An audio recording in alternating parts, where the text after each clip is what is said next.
de line, tá bom? Ei, cara, para de fazer.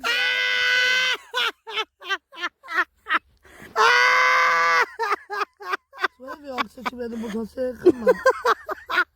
Os outros não dão.